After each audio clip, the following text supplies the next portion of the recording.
আজকে আমাদের হাতে যে লেখাটা এসেছে তার বিষয়বস্তু বেশ গভীর আর কিছুটা জটিলও বলা যায়। হ্যাঁ, ঠিকই। এটি সৃষ্টির সমাপ্তি আর ক্রুশবিদ্ধ হওয়ার ঘটনার মধ্যে একটা মহাজাগতিক সংযোগ দেখানোর চেষ্টা করেছে। হুম, দুটো তো আপাতদৃষ্টিতে একদম আলাদা বিষয়, তাই না? হ্যাঁ, কিন্তু লেখকের মতে এই দুটো ঘটনা ওতপ্রোতভাবে জড়িত। চলুন এই ধারণার গভীরে একটু প্রবেশ করা যাক। ঠিক তাই। এই লেখাটার মূল ভিত্তি হলো একটা ধারণা যে ক্রুশবিদ্ধ হওয়ার ঘটনাটা কোনো আকস্মিক বিপর্যয় বা ট্র্যাজেডি ছিল না। আচ্ছা।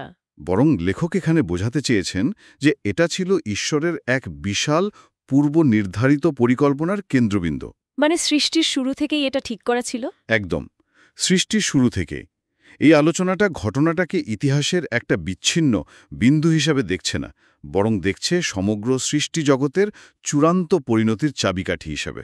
তাহলে আমাদের আজকের আলোচনার লক্ষ্য হল এই কেন্দ্রীয় যুক্তিটাকে একটু ভেঙে বোঝা। কেন এই ঘটনাটাকে এতটা গুরুত্বপূর্ণ বলা হচ্ছে? হুম, ঈশ্বরের দ্বিতীয় সত্তার ভূমিকাটাই বা ঠিক কী ছিল? আর সবচেয়ে বড় প্রশ্ন, কিভাবে একটা চরম যন্ত্রণার ঘটনা সৃষ্টির পূর্ণতার সঙ্গে জড়িত হতে পারে?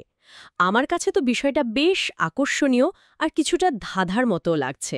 চলুন তাহলে এর জট খোলা যাক। নিশ্চয়ই। লেখাটার প্রথম আর সবচেয়ে চমকে দেওয়ার মতো দাবিটা হলো ক্রুশবিদ্ধ হওয়ার ঘটনাটা কোনো দুর্ঘটনা ছিল না। এটাই মূল কথা। এটা ছিল সৃষ্টির আগেই তৈরি করা এক ঐশ্বরিক পরিকল্পনা, যা নাকি ধর্মগ্রন্থে আগে থেকেই লেখা ছিল এবং এটা বদলানোর কোনো উপায়ও ছিল না। এই ধারণাটাই তো প্রচলিত ভাবনাকে একদম নাড়িয়ে দেয়, তাই না? একদম। সাধারণত এই ঘটনাকে একটা মর্মান্তিক পরিণতি হিসেবেই দেখা হয়, কিন্তু এই লেখাটি একে একটা ঐশ্বরিক কৌশলের চূড়ান্ত রূপ হিসাবে দেখাচ্ছে। আচ্ছা। এর মূল বিষয় হল ঈশ্বরের দ্বিতীয় সত্তা বা যিশুর মৃত্যু ছিল সম্পূর্ণ ঐচ্ছিক, তার নিজের সিদ্ধান্ত। নিজের সিদ্ধান্ত? হ্যাঁ, এখানে যোহনের একটা পদ উল্লেখ করা হয়েছে যেখানে বলা হচ্ছে, কেউ আমার কাছ থেকে তা কেড়ে নিতে পারে না, আমি নিজেই তা ত্যাগ করি। অর্থাৎ তার জীবন দেওয়ার এবং তা ফিরিয়ে নেওয়ার ক্ষমতা তার নিজেরই ছিল। এক মিনিট, এখানেই আমার একটা প্রশ্ন আসছে। বলুন। লেখাটাতে একদিকে বলা হচ্ছে এটা সম্পূর্ণ ঐচ্ছিক, মানে স্বেচ্ছায় করা, কিন্তু আবার উল্লেখ করা হয়েছে যে এটা পিতার কাছ থেকে পাওয়া একটি আদেশ ছিল। এই দুটো কি পরস্পর বিরোধী হয়ে গেল না? খুব গুরুত্বপূর্ণ একটা প্রশ্ন। একজন কি একই সাথে স্বাধীনভাবে আবার আদেশের অধীনে কাজ করতে পারে? আপাত দৃষ্টিতে এটা একটা প্যারাডক্স বা আপাত বিরোধী মনে হতে পারে, ঠিক। কিন্তু লেখাটা বোঝানোর চেষ্টা করছে যে এই আদেশটা কোনো স্বৈরাচারী নির্দেশ ছিল না। আচ্ছা। মানে এটা জোর করে চাপিয়ে দেওয়া হয়নি, বরং এটা ছিল ঈশ্বরের দুটি সত্তার মধ্যে একটা সম্মিলিত পরিকল্পনা। সম্মিলিত পরিকল্পনা?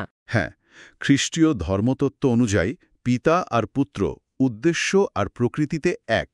তাই পিতার আদেশটা পুত্রের ইচ্ছার বিরুদ্ধে ছিল না, এটা তাদের অভিন্ন ইচ্ছারই একটা প্রকাশ ছিল। ও আচ্ছা। দ্বিতীয় সত্তা এই দায়িত্বটা স্বেচ্ছায় গ্রহণ করেছিলেন, কারণ তিনি জানতেন যে এটাই সৃষ্টির মুক্তির একমাত্র পথ। সুতরাং এটা ছিল আদেশের প্রতি এক স্বেচ্ছাকৃত আনুগত্য। বোঝা গেল। তাহলে এই যে এত বড় একটা পরিকল্পনা, যার জন্য ঈশ্বরের দ্বিতীয় সত্তা নিজে মানুষ হয়ে পৃথিবীতে এলেন এবং মৃত্যুবরণ করলেন, এর উদ্দেশ্যটা কি? লেখাটিতে বলা হয়েছে এর মাধ্যমে নাকি সময় ও স্থান বা টাইম অ্যান্ড স্পেসের উত্তরাধিকার লাভ করা যায়। এই বিষয়টা বেশ কাব্যিক লাগছে শুনতে। এর আসল মানেটা কি? হ্যাঁ, এই উত্তরাধিকার শব্দটা বেশ গভীর। মানে সোজা কথায় বললে এটা হলো সমগ্র সৃষ্টি জগতের, অর্থাৎ সময় ও স্থানের শাসন এবং বিচার করার নৈতিক ও আইনগত অধিকার অর্জন করা। মহাবিশ্বের মালিকানার মতো কোনো ব্যাপার। অনেকটা সেরকমই। তবে এটা কোনো জোর করে দখল করা ক্ষমতা নয়, বরং একটা অর্জিত অধিকার। অর্জিত অধিকার, হ্যাঁ। এর মাধ্যমে তিনি মহাবিশ্বের ন্যায্য শাসক হিসাবে প্রতিষ্ঠিত হন। ধর্মগ্রন্থেও এর সমর্থন আছে। যেমন বলা হয়েছে, মানবপুত্র হওয়ার কারণেই তাকে বিচার করার ক্ষমতা দেওয়া হয়েছে। তার মানে যা চূড়ান্ত দুর্বলতার প্রতীক, মানে অপমানজনকভাবে মৃত্যুবরণ করা, সেটাই আসলে ক্ষমতা অর্জনের সর্বোচ্চ উপায় হয়ে দাঁড়ালো। এটা তো একটা বিশাল প্যারাডক্স। ঠিক ধরেছেন। এটাই তো সেই মহাজাগতিক প্যারাডক্স। বাইরে থেকে দেখলে এটা একটা চরম পরাজয়। কিন্তু ধর্মতাত্ত্বিক দিক থেকে এই মৃত্যুর মাধ্যমেই পাপের ওপর চূড়ান্ত বিচার কার্যকর করা হয়। আচ্ছা। আর এর পরে যে পুনরুত্থান সেটাই বিচারের রায় এবং বিচারকের কর্তৃত্বকে প্রতিষ্ঠা করে। হুম। আর এই পুরো প্রক্রিয়াটা এত স্বচ্ছভাবে করা হয় যাতে সৃষ্ট জীবেরা বিচারকের উদ্দেশ্য নিয়ে কোনো প্রশ্ন তুলতে না পারে। যখন তিনি পাপীদের বিচার করেন, তারা জানে যে এই বিচারক কেবল শক্তিশালীই নন। তিনি ভালোবাসার জন্য আত্মত্যাগও করতে পারেন। একদম। এই ধারণাটা সত্যি গভীর। তার মানে মহাবিশ্বের যে ভৌত নিয়মগুলো আছে সেগুলো এখন এমন এক সত্তার অধীনে, যিনি মানুষের দুঃখ, কষ্ট, সীমাবদ্ধতা, এমনকি মৃত্যু সব নিজে অনুভব করেছেন। লেখাটা কি এই দুটোর মধ্যে কোনো যোগসূত্র দেখায়? চমৎকার প্রশ্ন। লেখাটা সরাসরি ভৌত নিয়মের কথা না বললেও এর ভেতরের ধারণাটা কিন্তু এমনই। তাই? হ্যাঁ, এর মানে হলো মহাবিশ্বের শাসনভার এমন একজনের হাতে, যিনি কেবল বাইরে থেকে এটা নিয়ন্ত্রণ করেন না, বরং এর ভেতরে থেকে এর কষ্টকে অনুভব করেছেন। এটা বিচারকে শুধু আইনগত বা যান্ত্রিক রাখে না, এর সঙ্গে সহানুভূতি আর করুণাকে যুক্ত করে। বিচারক আর ভুক্তভোগী এখানে এক ও অভিন্ন সত্তা। এই সংযোগটাই ঈশ্বরের শাসনকে অনন্য করে তোলে। এখানেই বিষয়টা আরও আকর্ষণীয় আর জটিল হয়ে উঠছে। লেখাটিতে বারবার ঈশ্বরের প্রথম সত্তা এবং ঈশ্বরের দ্বিতীয় সত্তার কথা বলা হয়েছে। এই ধারণাগুলোর সাথে যারা পরিচিত নন, তাদের জন্য কি একটু ব্যাখ্যা করা যায়? অবশ্যই, এখানে প্রথম সত্তা বলতে ঈশ্বর পিতা আর দ্বিতীয় সত্তা বলতে যিশু বা পুত্রকে বোঝানো হচ্ছে। এটা খ্রিস্টীয় ধর্মতত্ত্বের তৃত্ব বা ট্রিনিটি ধারণার মূল অংশ। আচ্ছা। এই ধারণা অনুযায়ী ঈশ্বর এক, কিন্তু তিনি তিনটি স্বতন্ত্র সত্তায় প্রকাশিত: পিতা, পুত্র এবং পবিত্র আত্মা। লেখাটা মূলত পিতা ও পুত্রের সম্পর্ক আর তাদের অভিন্ন পরিকল্পনা নিয়েই কথা বলছে। আর লেখাটা জোর দিয়ে বলছে যে অনন্তকালে এই দুই সত্তা সম্পূর্ণ সমান। এই অংশটাতেই আমি একটু আটকে গিয়েছিলাম। যদি ঈশ্বরের দুই সত্তা সমান হন, তাহলে একজন আরেকজনের অধীন হন কিভাবে? ঠিক। এই যে দ্বিতীয় সত্তা পিতার আদেশে পৃথিবীতে এলেন, এটা তো এক ধরনের অধীনতা। এটা একটা ধাঁধার মতো লাগছে। ঠিক। লেখাটি এই ধাঁধার একটা দারুণ ব্যাখ্যা দেয়। এটি একটা গুরুত্বপূর্ণ পার্থক্য তুলে ধরে। কি রকম? অনন্তকালে ঈশ্বরের প্রথম ও দ্বিতীয় সত্তা সমান এবং একে অপরের পরিপূরক। দ্বিতীয় সত্তার এই যে আত্মসমর্পণ বা অধীনতা, হ্যাঁ, এটা শুধুমাত্র সময় ও স্থানের গণ্ডির মধ্যে ঘটেছিল, কারণ তিনি স্বেচ্ছায় একজন সৃষ্ট জীব, মানে মানুষের রূপ ধারণ করেছিলেন। ওহ, এটা সাময়িক ছিল। একদম। এটা তার আসল প্রকৃতি বা মর্যাদাকে খাটো করে না। এটা ছিল সৃষ্টির পূর্ণতা সাধনের জন্য একটা সাময়িক আর ঐচ্ছিক ভূমিকা গ্রহণ। লেখাটা এটাও স্বীকার করে যে আমরা যারা কেবল সময় ও স্থানেই সীমাবদ্ধ, তারা হয়তো এই ধারণাটা পুরোপুরি বুঝতে পারব না। বিষয়টা কি অনেকটা এরকম যে একজন সার্বভৌম রাজা কোনো বিশেষ আর গুরুত্বপূর্ণ অভিযানের জন্য স্বেচ্ছায় একজন সাধারণ সৈনিকের ভূমিকা নিলেন? বাহ, অসাধারণ একটা উদাহরণ। অভিযানের সময় তিনি সেনাপতির আদেশ পালন করলেও তার আসল রাজকীয় পরিচয় তো একটুও বদলে যায় না। একদম তাই। আর লেখাটা আরও এক ধাপ এগিয়ে গিয়ে বলছে যে এই রাজা শুধু সৈন্যের ভূমিকা পালন করছেন না, তিনি এমনভাবে সেই ভূমিকা পালন করছেন যাতে অন্য সৈন্যরাও রাজার মতো মহৎ হতে অনুপ্রাণিত হয়। ভালোবাসার মাধ্যমে রূপান্তর। ঠিক। আর এই সিদ্ধান্তটা ছিল সম্পূর্ণ ঐচ্ছিক। লেখাটাতে স্পষ্টভাবে বলা হয়েছে ঈশ্বরের দ্বিতীয় সত্তাকে কেউ ক্রুশবিদ্ধ করতে পারত না, এমনকি প্রথম সত্তাও জোর করে নয়। এই আত্মত্যাগের সিদ্ধান্তটা সম্পূর্ণ তার নিজের ছিল। তাহলে এই পুরো মহাজাগতিক পরিকল্পনা, ক্ষমতা অর্জন আর বিচারের আলোচনার পর সৃষ্টিজীবের জন্য এর আসল অর্থটা কি দাঁড়ায়? এই লেখাটা তো এরপর ক্ষমতা ও বিচারের আলোচনা থেকে ভালোবাসার দিকে মোড় নেয়। হ্যাঁ, কারণ লেখাটার চূড়ান্ত বার্তা হল ভালোবাসা। আচ্ছা। ক্রুশবিদ্ধ হওয়ার ঘটনাকে ঈশ্বরের ভালোবাসা আর গৌরবের সর্বোচ্চ প্রকাশ হিসেবে দেখানো হয়েছে। এই মুহূর্তে ঈশ্বর তার সৃষ্টিকে সম্ভাব্য সেরা জিনিসটি, অর্থাৎ নিজেকেই উপহার দেন। নিজেকেই উপহার দেন? হ্যাঁ, লেখক এখানে ঈশ্বরের ক্ষমতা আর তার ভালোবাসার মধ্যে একটা দারুণ তুলনা করেছেন।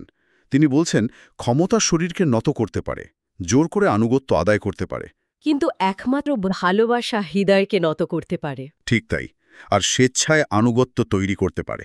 এখানে বলা হয়েছে যে ঈশ্বরের এই নিঃস্বার্থ ভালোবাসা দেখে সৃষ্টজীব ঈশ্বর আর তার প্রতিবেশীকে ভালোবাসতে শেখে, আর এটাই নাকি ঈশ্বরের আদেশ পালন করার মূল কথা। হুম এর মাধ্যমেই তাদের স্বাধীন ইচ্ছার বা ফ্রি উইলের পূর্ণতা ঘটে। কিন্তু এই স্বাধীন ইচ্ছার পূর্ণতা বলতে ঠিক কি বোঝানো হচ্ছে? এর মানে কি এই যে সৃষ্ট জীবেরা তখন স্বাভাবিকভাবেই ভালো কাজ করতে চায়, কোনো বাধ্যবাধকতা ছাড়াই? ঠিক তাই। স্বাধীন ইচ্ছার পূর্ণতা মানে এই নয় যে তাদের বেছে নেওয়ার ক্ষমতা কেড়ে নেওয়া হলো, তাহলে বরং এর মানে হল তারা এমন এক পর্যায়ে পৌঁছায় যেখানে তারা স্বেচ্ছায় আর আনন্দের সাথে সঠিক জিনিসটিই বেছে নেয়। আচ্ছা, ঈশ্বরের ভালোবাসার এই চরম উদাহরণ দেখার পর সৃষ্ট জীবের কাছে ভালোবাসাই একমাত্র যৌক্তিক আর আকাঙ্ক্ষিত পথ হয়ে ওঠে। ক্রুশবিদ্ধ হওয়ার ঘটনাটা তাই শুধু একটা আইনি লেনদেন বা পাপের শাস্তি দেওয়া নয়। এটা একটা জীবন্ত দৃষ্টান্ত। একদম। ঈশ্বর নিজে সৃষ্ট জীবের রূপ ধারণ করেন, যাতে তিনি হাতে কলমে শেখাতে পারেন কিভাবে ভালোবাসতে হয়। খাটার যুক্তি হল অনন্ত জীবন কোনো পুরস্কার নয় যা ভালো কাজ করে অর্জন করা যায়। তাহলে এটা কি? এটা হলো ঈশ্বরের প্রকৃতির সঙ্গে একাত্ম হওয়ার ফল। যেহেতু কোনো সৃষ্ট জীবের পক্ষে নিজে থেকে ঈশ্বরের মতো নিখুঁতভাবে ভালোবাসা সম্ভব নয়, তাই ঈশ্বরকে তাদের স্তরে নেমে আসতে হয়। তিনি এসে পথ দেখান। আর সেই পথ অনুসরণ করে সেই পথ অনুসরণ করেই সৃষ্ট জীব তার সৃষ্টির মূল উদ্দেশ্য পূরণ করে এবং অনন্ত জীবন লাভ করে, যা আসলে ঈশ্বরের সঙ্গে এক ভালোবাসার সম্পর্কে চিরকাল বেঁচে থাকা। তাহলে যদি পুরো আলোচনাটা এক জায়গায় আনি, আমরা একটা পূর্বনির্ধারিত মহাজাগতিক পরিকল্পনা থেকে শুরু করেছিলাম, হ্যাঁ, যা আমাদের নিয়ে গেল সময় ও স্থানের উত্তরাধিকার বা মহাবিশ্বের কর্তৃত্ব অর্জনের ধারণায়। সেখান থেকে আমরা ঈশ্বরের প্রকৃতি আর স্বেচ্ছায় আত্মসমর্পণের মতো এক জটিল ধর্মতাত্ত্বিক ধাঁধার মুখোমুখি হলাম। হুম আর সবশেষে পৌঁছলাম ভালোবাসার এক গভীর প্রদর্শনের কাছে, যা সমগ্র সৃষ্টিকে রূপান্তরিত করার ক্ষমতা রাখে। সংক্ষেপে বললে এটি ধর্মতত্ত্বের সর্বোচ্চ স্তর, অর্থাৎ ঈশ্বরের প্রকৃতি আর তার পূর্ব নির্ধারণ, এবং সবচেয়ে ব্যক্তিগত স্তর, অর্থাৎ কিভাবে একজন সাধারণ সৃষ্ট জীব ভালোবাসতে শিখতে পারে আর অনন্ত জীবন পেতে পারে, এই দুয়ের মধ্যে একটি অসাধারণ সেতু তৈরি করে। বাহ! এটা দেখায় যে ঈশ্বরের মহাজাগতিক পরিকল্পনা আর একজন ব্যক্তির ব্যক্তিগত মুক্তি একই সূত্রে গাঁথা, আর সেই সূত্রটি হল নিঃস্বার্থ ভালোবাসা। এই লেখাটি আমাদের ভাবার জন্য একটি দারুণ বিষয় রেখে যায়। লেখক বলছেন, অস্তিত্বহীন কোনো জিনিসকে অস্তিত্বে আনা নিঃসন্দেহে ঈশ্বরের বিশাল ক্ষমতার পরিচায়ক। অবশ্যই। কিন্তু তার চেয়েও বড় মহত্ব হল অস্তিত্বশীল কিন্তু সীমাবদ্ধ কোনো সৃষ্ট জীবকে অনন্তকাল ধরে বাঁচিয়ে রাখা, তাকে ভালোবাসা দিয়ে টিকিয়ে রাখা। খুব গভীর কথা। যদি ঐশ্বরিক ক্ষমতার চূড়ান্ত প্রকাশ সৃষ্টি করায় না হয়ে বরং ভালোবাসার মাধ্যমে সৃষ্টিকে রক্ষা করা আর পূর্ণতা দেওয়ায় হয়, তবে তা কি আমাদের নিজেদের অস্তিত্বের উদ্দেশ্য সম্পর্কে চিন্তাভাবনাকে সম্পূর্ণ বদলে দেয় না?